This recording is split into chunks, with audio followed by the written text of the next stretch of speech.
Thank you all for coming today. We appreciate it.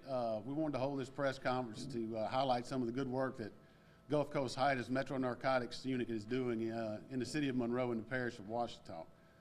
We had a significant event happen about a week or so ago in Monroe where we seized a pill press that was making illicit drugs and selling them in and out throughout the city and the parish. This is a problem nationally we're having and have been having with fentanyl. And you see some of the pictures behind us of how it works, and we'll explain it to you later if you have any questions. But the pill press that they seized was able to make 5,000 pills per hour, which is significant.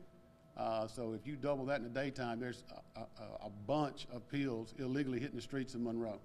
We recovered fentanyl inside this house, which I'm sure that everybody knows is one of the most deadliest substances we have known to date in the world of narcotics.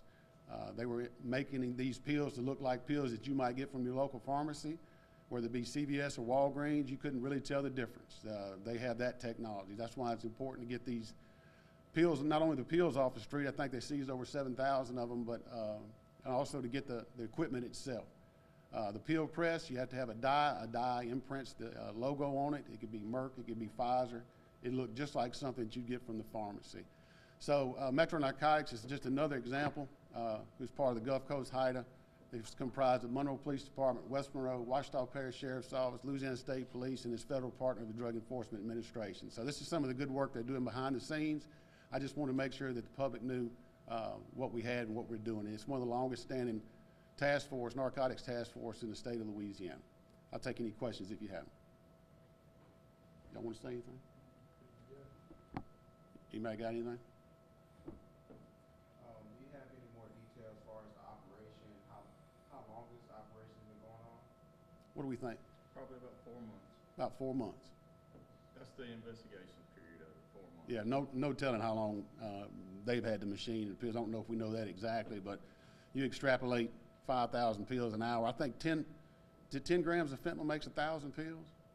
Is that right? Yes, sir. Yes. On average, depending on how you cut it, and they were getting pharmaceutical grade cut, which the pharmacies use to cut. When I say cut, is mixture. So you have powder.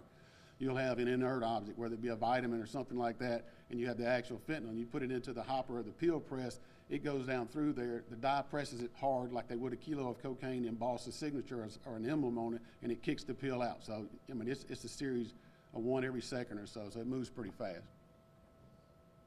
I know you also spoke about fentanyl.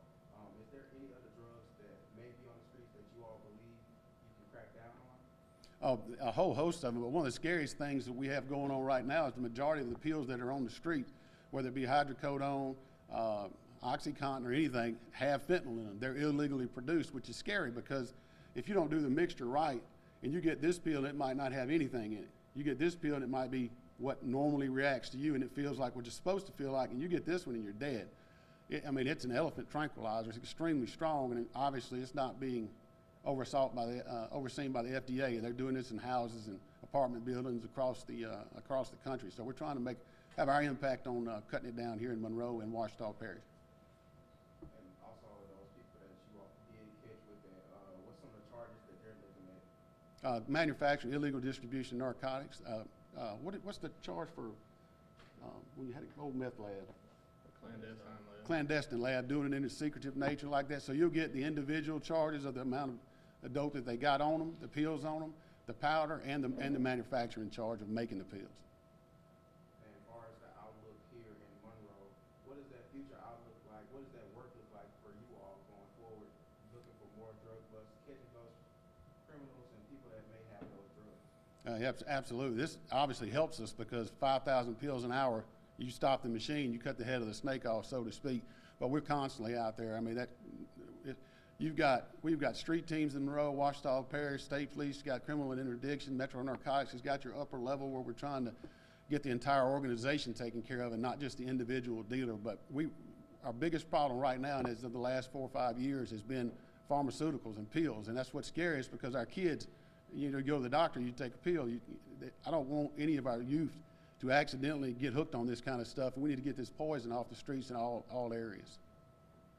And just the idea of that's something that should come from the pharmacy and only be medically cleared.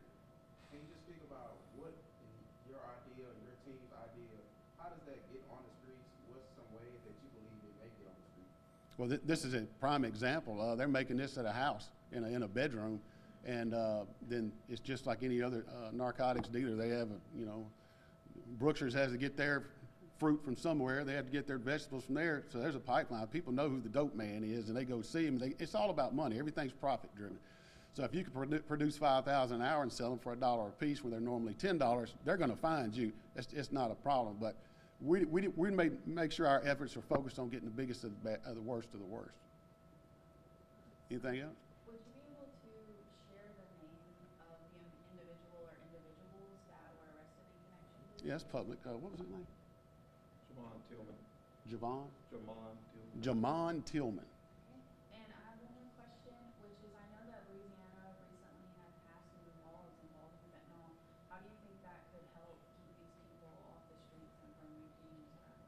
Well, the biggest thing is once the work is done and they did a good job putting this case together, we need to make sure when they're prosecuted to the fullest extent of the law. It used to be heroin. Any amount of heroin in this state was a 99-year sentence, and I think they reduced that. But that was because people were dying from it. People are dying from fentanyl left and right. So I don't know. In the federal, you have guidelines.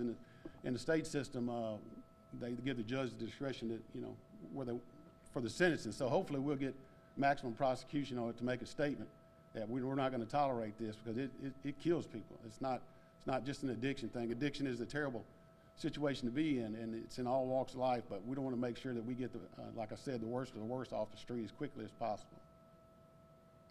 What's going to happen to the drugs, the weapons, and the manufacturing apparatus? They'll be saved for trial, or if he pleads, or whatever the situation is. At such time it's done, the judge orders a destruct order.